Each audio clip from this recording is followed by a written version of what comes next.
This idea that Jesus was unable to perform many miracles or many mighty deeds in his own hometown always amazes me. And it speaks to this idea of our need to have faith and our need to allow our faith to be the invitation to God to come into our lives. I'll admit that oftentimes I pray for God to just take my free will away from me so that I could be a saint, if he would just make me so, because my human weakness, I fail so often, missing the mark of what I'm called to do. But within that, I do remain faithful, and I remain in God's love and his mercy. But so many people don't remain faithful whenever they find a reason to object. Who is this man? Is he not just simply the carpenter's son? Don't we know this person? Why does he think he's so special? I can take a look at these questions that turn into objections, that turn into a lack of faith, that then close the door to God being present in my life. He loves us so much that in our choice to have, in his choice to give us free will, part of that free will is the ability to open the door to him or close the door. Now, when we come to these points in our own life where we have confusion about the faith, or perhaps we don't understand or even agree with something that the church has professed, we have that same decision we have to make. Do we open the door to Christ or do we close it? Do we remain a person of faith or do we turn our back on faith? This past week, I actually had the opportunity to meet with a college-aged man who was in debate with, his best friend about some of the teachings of the church. And neither of them had the answers to what the church's true teachings were.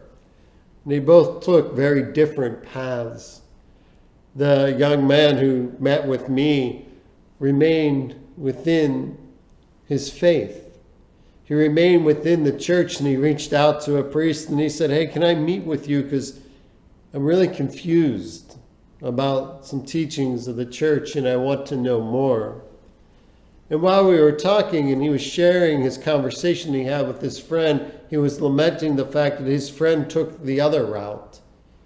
His friend took the route, "I don't understand why the church would do this, so I'm leaving the faith." And he turned his back on the church and he turned his back on God. And quite frankly, he also turned his back on his friend. It was beautiful to witness the young man that was speaking to me, the compassion and the love that he had for his friend, how he wanted to find a way to provide the answers he needed to be able to bring him back. It is also beautiful to see that this young man understood that to be a person of faith does not mean that you have every single answer. I think most people would be shocked if they knew how often I struggled with questions of the faith, how often I just didn't have the right answer, how many times I call my priest friends and say, "You have to explain this to me. I'm lost and confused." But I have the opportunity in those moments.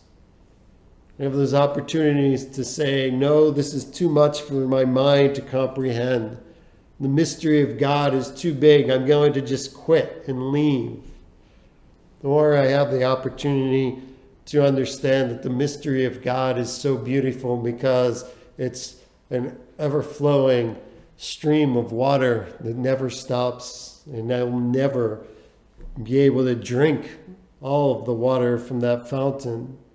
And in that knowledge, in that faith, I remain, and I ask my questions, and I grow and I learn, and I increase in the joy of the gospel.